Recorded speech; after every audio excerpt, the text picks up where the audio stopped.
ఈ వీడియోలో టీఐఎస్ సంబంధించి కొంత ఇన్ఫర్మేషన్ చూద్దాం. అంటే ఈ వీడియోలో ఎక్కువ మందికి టీఐఎస్ డేటాను సబ్మిట్ చేసేటప్పుడు వచ్చే డౌట్స్, వాటికి క్లారిఫికేషన్స్ను ఈ వీడియోలో చూద్దాం.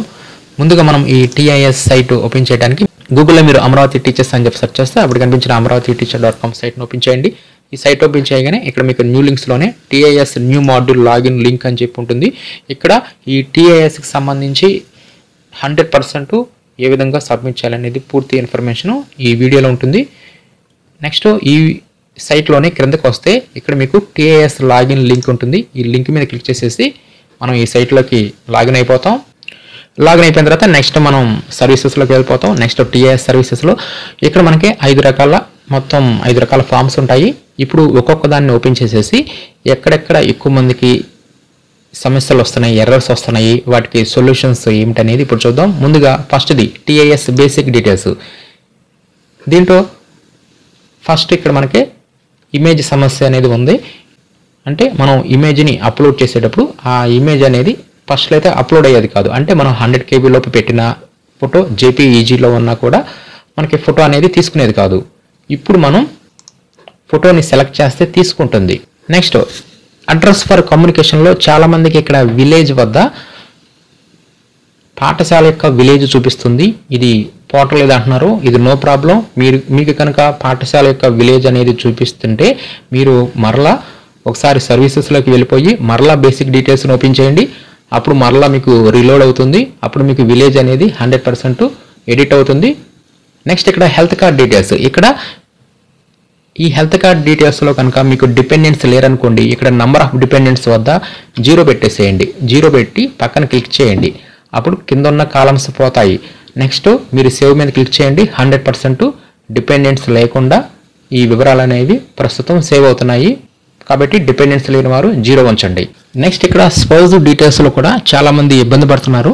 అదేంటంటే ఇక్కడ స్పౌజ్ కనుక గవర్నమెంట్ ఎంప్లాయీ అయితే గవర్నమెంట్ టీచర్ అని చెప్పిస్తే ఇక్కడ స్పౌజ్ యొక్క ట్రెజరీ ఐడి ఇచ్చి గో మీద క్లిక్ చేస్తే స్పౌజ్ వివరాలు వస్తాయి. No problem. ఎంతవరకు ఎవరికి ప్రాబ్లం రాదు. ఇంకా ఇక్కడ వస్తుందన్నమాట other government employee, out of AP government employee, other government employee అని చెప్పి సెలెక్ట్ చేస్తే అప్పుడు ఇక్కడ ఏవి ఆటోమేటిక్గా రావు. ఆ స్పౌజ్ యొక్క ఎంప్లాయీ ఐడి, నేము, డిజిగ్నేషను, వర్క్ ప్లేస్ ఇస్తారు. ఇక్కడ కంపల్సరీగా ఇక్కడ టైప్ చేయాలన్నమాట ఆ డిజిగ్నేషన్ ఏంటనేది. అదేవిధంగా ఇక్కడ మీకు డిస్టిక్, మండలం, విలేజ్ ఇవి సెలెక్ట్ కావట్లేదు అంటున్నారు. ఇక్కడ ఉన్న సమస్య ఏంటంటే ఇక్కడ అదర్ గవర్నమెంట్ ఎంప్లాయీ అయినా లేదంటే out of AP government employee అయినా దీంట్లో జిల్లాలో మీరు అదర్ అని చెప్పి సెలెక్ట్ చేయండి. ఇలా అదర్ అని చెప్పి సెలెక్ట్ చేయగానే ఇంకా మిమ్మల్ని డిస్టిక్, మండలం, విలేజ్ ఈ వివరాలు అడగదు. పక్కన ఆటోమేటిక్గా అడ్రస్ అని చెప్పి ఈ విధంగా వచ్చేస్తుంది. ఇక్కడ ఎంటర్ అడ్రస్ వద్ద పూర్తి అడ్రస్ అంటే స్టేటు, డిస్టిక్, మండలం, విలేజ్ ఈ వివరాలని ఇక్కడ మనం టైప్ చేయాలి. ఒకవేళ కింద మిమ్మల్ని ఈ విధంగా మండలం, విలేజ్ అని చెప్పి ఇలా అడిగింది అనుకోండి, అప్పుడు ఏం చేస్తారంటే ఒకసారి డిస్టిక్లో సెలెక్ట్ అని చెప్పి సెలెక్ట్ చేయండి. తర్వాత మరలా అదర్ అని చెప్పి ఇవ్వండి. ఈ విధంగా సెలెక్ట్ అదరు దీనిని పైకి కిందకి మారిస్తే ఆటోమేటిక్గా మీకు ఈ మండలము అదేవిధంగా ఈ విలేజ్ 2 పోయి ఇక్కడ అడ్రస్ని టైప్ చేయాల్సి వస్తుంది. మీ సమస్య అనేది క్లియర్ అవుతుంది. అదేవిధంగా government employee out of AP ఇది కూడా అంతే అన్నమాట. ఇక్కడ కూడా మనం మండలము, విలేజ్ ఇవ్వాల్సిన అవసరం లేదు. ఇక్కడ డిస్టిక్లో అదర్ అని చెప్పి ఇస్తే సరిపోతుంది. ఇక్కడ అదర్ అని ఉన్నా కూడా ఇక్కడ మండలం, విలేజ్ వచ్చింది. చూసారా, ఇది ఒక ప్రాబ్లం అనమాట. అప్పుడు ఏం చేస్తారంటే మీరు డిస్టిక్ వద్ద సెలెక్ట్ అని ఇవ్వండి. తర్వాత మళ్ళీ ఇంకోసారి అదర్ అని చెప్పి సెలెక్ట్ చేసుకోండి. అప్పుడు ఆ 2 పోతాయి. కాబట్టి ఈ విధంగా డిస్టిక్లో సెలెక్ట్, అదర్ ఇలా పైకి కిందకి మీరు మార్చండి. అప్పుడు ఆ మండలము, విలేజ్ అనేది పోతుంది. అడ్రస్ అనేది ఇక్కడ మీరు టైప్ చేసుకోవచ్చు. మనకి డేటా అనేది 100% సబ్మిట్ అవుతుంది. నెక్స్ట్ సెకండ్ చూద్దాం, ఎడ్యుకేషనల్ డీటెయిల్స్. దీంట్లో వచ్చే కొన్ని ప్రాబ్లమ్స్ ఏంటంటే ఇక్కడ నేమ్ ఆఫ్ ది బోర్డు వద్ద వారు మన యొక్క స్టేట్ బోర్డుని చదవరు. అలాంటప్పుడు ఏం చేయాలంటే మీరు అదర్స్ అని చెప్పి సెలెక్ట్ చేసుకోండి. అప్పుడు అదర్ బోర్డు నేమ్ వద్ద మీరు ఏ బోర్డు కింద అయితే మీరు చదువుకున్నారో ఆ బోర్డుని ఇక్కడ మీరు టైప్ చేసుకోండి. నెక్స్ట్ అదేవిధంగా ఇంటర్మీడియట్ కూడా అంతే. ఇంటర్మీడియట్కి సంబంధించి మీరు వేరే బోర్డు చదువుకున్నారు అనుకోండి, అప్పుడు అదర్స్ అని చెప్పి సెలెక్ట్ చేసుకోండి. అప్పుడు బోర్డుని టైప్ చేయండి. నెక్స్ట్ డిగ్రీకి కూడా అంతే. మీకు సంబంధించిన బోర్డు అనేది ఇక్కడ మీకు కనిపించకపోతే name of the board university వద్ద మీరు అదర్ అని చెప్పి సెలెక్ట్ చేసుకోండి. ఇక్కడ other state board, other university అని చెప్పి ఇక్కడ మీకు 3 రకాల ఆప్షన్స్ వస్తాయి. వీటిలో మీకు కనిపించిన యూనివర్సిటీ లేకపోతే, అంటే మీరు చదువుకున్న యూనివర్సిటీ లేకపోతే అదర్ యూనివర్సిటీని సెలెక్ట్ చేసేసేయండి, no problem. Next TAS appointment details చూద్దాం. దీంట్లో ఇక్కడ ఏంటంటే డీటెయిల్స్ ఆఫ్ ప్రెజెంట్ స్కూల్ వద్ద కొంతమంది ఇబ్బంది పడుతున్నారు. అదేంటంటే ఇక్కడ ఈ వివరాలు అనేవి ఆటోమేటిక్గా వచ్చేస్తాయి. ఇక్కడ మనకి ఎడిట్ ఆప్షన్ అనేది ఇక్కడ ఉండదు. ఇది ఎవరు ఇబ్బంది పడుతున్నారంటే ఎవరైతే వర్క్ అడ్జస్ట్మెంట్లో వేరే పాఠశాలలకి వెళ్ళారో వారికి ఆ వర్క్ అడ్జస్ట్మెంట్లో వెళ్ళిన పాఠశాల వివరాలు ఇక్కడ చూపిస్తున్నాయి. కానీ టెంపరీ ప్లేస్ కాబట్టి అది పర్మనెంట్ కాదు కాబట్టి ఇక్కడ డీటెయిల్స్ ఆఫ్ ప్రెజెంట్ స్కూల్ వద్ద మన యొక్క శాలరీ ఎక్కడి నుంచి అయితే తీసుకుంటున్నామో ఆ పాఠశాల యొక్క వివరాలే ఇక్కడ మనకి ఉండాలి. ఆ వివరాలను ఏ విధంగా అప్డేట్ చేయాలని చూద్దాం. ఇక్కడ మనకి ఒక నోట్ కూడా ఇవ్వడం జరిగింది. Above fields will be freezed or auto populated only when user fills present working school details in transfer screen. అంటే ట్రాన్స్ఫర్ డీటెయిల్స్లో ప్రెజెంట్ స్కూల్ మనం ఇస్తాం కదా, చివరిలో ఏది స్కూల్ వివరాలు అయితే ఇస్తామో ఆ వివరాలని ప్రెజెంట్ స్కూల్ కింద ట్రీట్ చేసి ఇక్కడ డీటెయిల్స్ ఆఫ్ ప్రెజెంట్ స్కూల్లోకి ఆ డేటా అనేది రావడం జరుగుతుంది. కాబట్టి వర్క్ అడ్జస్ట్మెంట్లో వెళ్ళిన వారు ట్రాన్స్ఫర్ సెక్షన్లోకి వచ్చేసేసి ఆ లాస్ట్ కాలంలో ప్రెజెంట్ స్కూల్ అంటే మీరు శాలరీ ఎక్కడైతే తీసుకుంటున్నారో ఆ స్కూల్ వివరాలని చివరి కాలంలో ఇవ్వండి. అది ఏ విధంగా ఎంటర్ చేయాలనేది నెక్స్ట్ చూపిస్తాను. ఈ విధంగా డీటెయిల్స్ ఆఫ్ ప్రెజెంట్ స్కూల్ వద్ద శాలరీ స్కూల్ వివరాలు కాకుండా వేరే పాఠశాల వివరాలు చూపిస్తే ఈ విధంగా ట్రాన్స్ఫర్ సెక్షన్లోకి వెళ్ళి అప్డేట్ చేసుకోవాలి.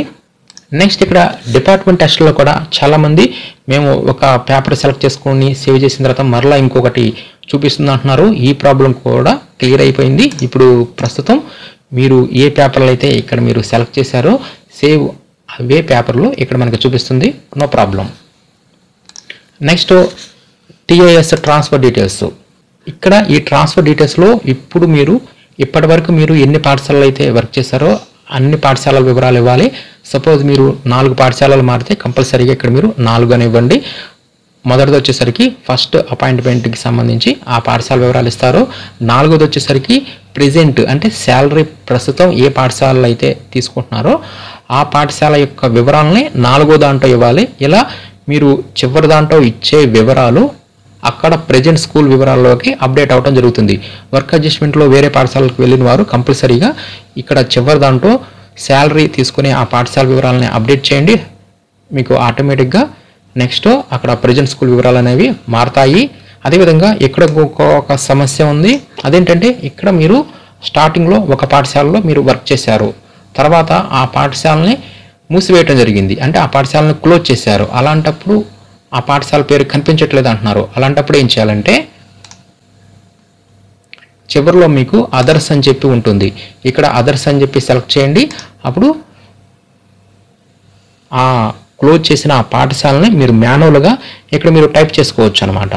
ఈ విధంగా పాఠశాల క్లోజ్ చేస్తే అదర్ అని చెప్పి సెలెక్ట్ చేసుకొని మాన్యువల్గా టైప్ చేయండి. అదేవిధంగా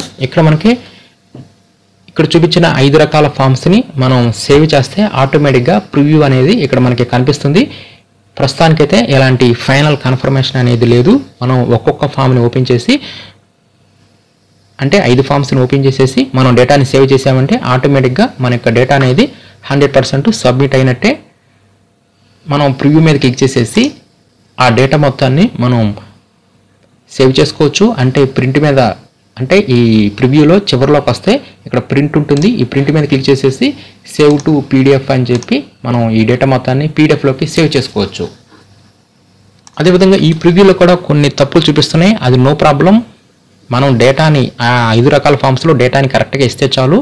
ఈ ప్రివ్యూ అనేది తర్వాత ఆ సాఫ్ట్వేర్లో మార్పులు చేస్తే ఆటోమేటిక్గా ప్రివ్యూ అనేది సరైపోతుంది. కాబట్టి మనం దీని గురించి ఆలోచించాల్సిన అవసరం లేదు. దీంట్లో కూడా ఆర్యుఎన్ ఎక్స్ సర్వీస్ మ్యాన్ నో అని పెట్టాము. తర్వాత సర్వీస్ ఫ్రమ్ టు అని చెప్పేసి ఇక్కడ కొన్ని వాల్యూస్ ఇక్కడ మనకి ఆ డేట్ అనేది ఇవి ఆటోమేటిక్గా తప్పు ఇక్కడ వస్తున్నాయి. ఇవన్నీ ఆటోమేటిక్గా తర్వాత క్లియర్ అయిపోతాయి, నో ప్రాబ్లం. అదేవిధంగా ఇక్కడ స్పౌజ్ డీటెయిల్స్లో కూడా ఈ ప్రివ్యూలో ఇక్కడ డిఫెన్స్ సర్వీస్ మ్యాన్ అని నో అని పెట్టినా కూడా సర్వీస్ ఫ్రమ్ అని చెప్పి ఇక్కడ కూడా డేట్ అనేది ఇక్కడ ఒకటి ఆటోమేటిక్ ఇక్కడ వస్తుంది. వీటి గురించి మనం ఆలోచించాల్సిన అవసరం లేదు. వీటన్నిటిని తర్వాత ఆటోమేటిక్గా ఐటీసీల వారు సెట్ చేస్తారు. కాబట్టి ఈ విధంగా ప్రస్తుతం అయితే ఈ విధంగా టీఐఎస్ సబ్మిట్ చేసేటప్పుడు ఈ విధంగా కొన్ని రకాల సమస్యలు వస్తున్నాయి. ఇక్కడ మీరు టీఐఎస్ సబ్మిట్ చేసేటప్పుడు కంపల్సరీగా ఎడిట్ మీద క్లిక్ చేసిన తర్వాత మాత్రమే మీ యొక్క డేటాని ఎంటర్ చేసి సేవ్ మీద క్లిక్ చేయండి. అప్పుడు డేటా అనేది 100% సేవ్ అవడం జరుగుతుంది.